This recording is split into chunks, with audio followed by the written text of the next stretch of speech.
Մարկո Ռուբիոյի այցը Երևան պետք է նայել առանց փոքր երկրի բարդույթի։ Հունիսի 7-ին Հայաստանում ընտրություններ են։ Reuters-ը այս ընտրությունը նկարագրում է որպես պայքար Հայաստանի աշխարհաքաղաքական ուղղության շուրջ։ Այդ քվեարկությունից առաջ ԱՄՆ պետքարտուղարը գալիս է Հայաստան, հանդիպելու արտգործնախարար Արարատ Միրզոյանի հետ։ Նախատեսված է նաև փոխըմբռնման հուշագրի ստորագրում։ Հուշագրի բովանդակությունը հրապարակված չէր, բայց այստեղ կարևոր է հենց փաստը։ Հայաստանի հետ խոսում են ուղիղ։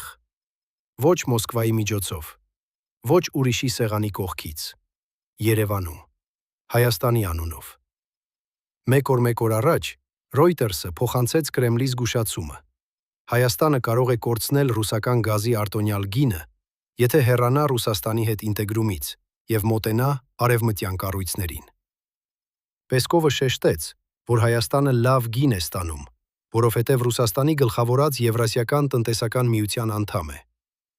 Սա շատ հին լեզու է, սկզբում հավատարմություն, հետո զեղչ։ Բայց Հայաստանը արդեն ցույց է տվել, որ կարող է որոշում գրել օրենքի մեջ։ 2025 թվականի ապրիլի 4-ին նախագահ Վահագն Խաչատուրյանը ստորագրեց օրենք, որով սկսվում է Հայաստանի ԵՄ ինտեգրման գործընթացը։ Reuters-ը հստակ նշել էր. սա դեռ ԵՄ անդամակցության պաշտոնական հայտ չէ։